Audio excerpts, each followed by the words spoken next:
Makadi yenyu muri Zimbabwe. Ndinonzi Talk Vibes. Alright. Nyaya yekutanga chitaura pasong iyi wakatemba. Isusu agreement yatandakaita ndeyekuti nekuti pamunobudisa music inozotengeswa. Saka mimi muchifanira kuzoshare namaroyalties kunoona kuti maroyalties ari kufamba sei pawanikwa umwe wanawo zvake umwe wana zvake. Asi kunotarisa kana zviri papage remunhu wani zvinonetsa. Saka mogona kuwirirana kuti tomboimbo song yenyu tokubatsirawo paalbum renyu gore rinori. Patinozokudedzaiwo gore rinouya kualbum redu munouya but chatinonokewo kuita kuti tisarwisanisa masongs. Ndo zvatakawirirana kuti hayo ngatichingosiyai zvokuti maroyalties tongoita kuti maoko anogezana. Tikakugezaiwo motigezawo. But patada kuchifanira kuita song manje vanga vasasadaire foni ana mukoma sena producer pamwe vanga vakabatikanawo zvavo. Asi takazongosvikawo pakuti nevandoshanda navo vakati kusadaira foni kukuitwa kupamwe hazvichaita.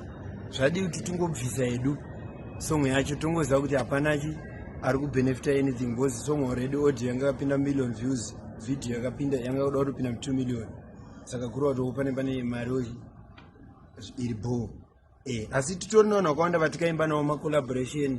Tera Africa song yake itori nemillioni zvichienda but mukatarisa kuti nambomutera ndinakuda kumbobvisa. Why? Because atingati akatibhadhara research but munhu anenge akati mukoma ndibatsireiwo pasong yangu iyi imwai drink choroka mwadrink re$5 kana zviri zvamawirirana ndizvozvo. Choro munhu akazoita million akaita sei ndizvozvo. Asi kana mukawirirana kuti aiwa this time tambokuitirawo patozokudedzawo kuti uya kupi kusong yedu unouyawo even kumashow ndo zvatinongoita kuti ndikaendawo kubirthday Freeman anoziva kubirthday rangu ndikaendawo kubirthday Colors anouya kwangu maoko anogezana.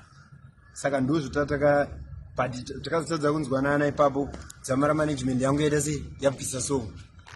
Vakati rega tibvise tongoti alright hapana zviripo zvavakabenefita ndizvo zvavakatobenefita but zvisinei management yavo ana excuse vakazoti ngatigarei pasi ngatingogadzirisana it's not worth it kuti tiita sei tinetsana plus mafanzi vari kuda song yavo izvi titori neurombo vatorasikirwa nesong pana kuda toiplaya vari kutadza kuita sei kuplaya nenyaya yekungotadza kunzwanana kwatei tichiita.